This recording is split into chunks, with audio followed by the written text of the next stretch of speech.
my beautiful, wonderful quarantined people. My name is Jeray Malay, the girl from around the way, where we have culture, conversation, and community. And in today's video, I'm going to be discussing self-hatred in the Black community.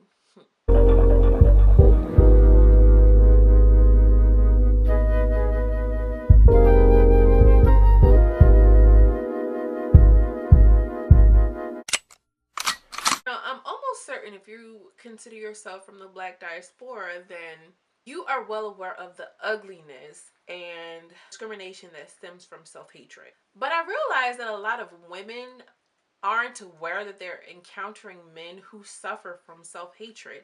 And the reason that I know that is because of their reaction to Black men and their need to publicize their disdain for Black women.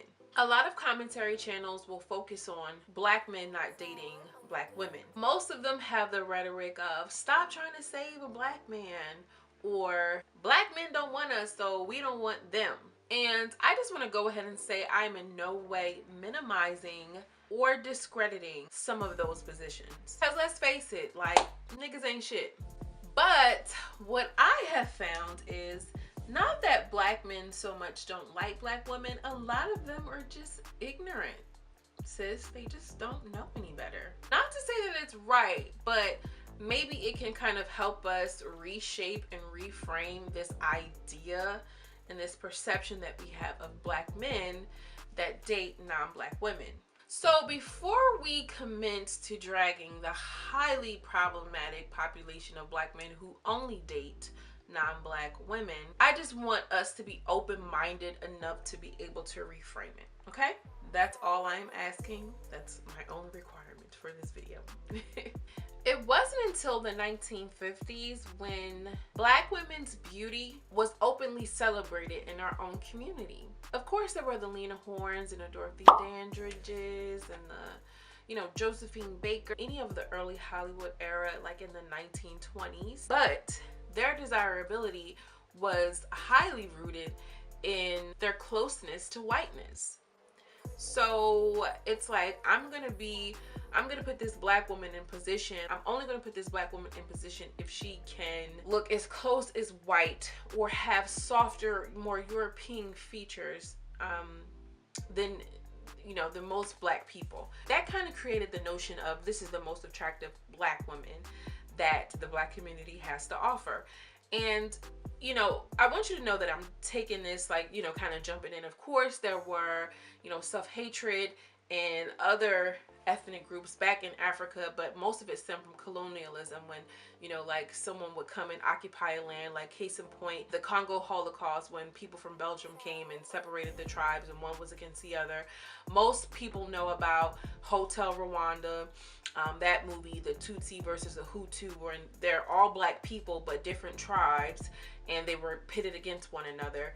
So a lot of we understand this concept, but we don't understand that it was bigger and more systematic than we can actually think to. Like, we can't really pinpoint a time frame of when it actually started. It just always has been, especially since colonialism has been a part of history since history was even recorded, right? Okay, I'm getting off track because I tend to do this on subjects like this. Anyways, so we have the Lena Hornes and we have the Josephine Bakers. All of this kind of perpetuated the notion that the closer you are to whiteness, the better you are, the more desirable you are. Case in point, the brown paper bag test, the pencil test. You don't know what that is. Those were tests that were put in place by Black people, imposed on other Black people to determine whether or not they would be accepted into certain social circles. So if you were darker than a brown paper bag, girl, you couldn't go to Magic City. If your hair if we couldn't get a pencil through your hair, then you couldn't go to Onyx. That's funny. And now that I'm even thinking about it, Black features and Black beauty wasn't really celebrated until like 1970s, when everybody was coining the phrase of I'm Black and I'm proud. Shout out to James Brown. 1970s was really a time when people would celebrate their African features, their African textures, and that's when we seen the afro being the most prominent and being widely accepted in the community. It really was before that. You want to try to be as white as possible, whether it was just for your hair to be polished, for your clothes to be up to par, but that really didn't make a difference because white people are always like, "Oh, you're not good enough to be a part of this society and you're subhuman, so we don't care how good you dress or how straight your hair is." So when I hear black men say certain things like, I don't like black women, I don't hear, oh, black women are ugly or undesirable, because I mean, like, get into me. Get into us, period. Even like our white counterparts, who most black men seem as desirable, get a lot of our fashions, ideas, lingo, hairstyles, all of it from us. So it's not that we're so terrible, it's just we are somehow stripped of being considered desirable. A lot of it is rooted in the psyche of black people. Notice I didn't say black women, because they love to say that we're so bitter and oh blah blah blah. It's not just a black woman, it's black, it's the black community in a whole.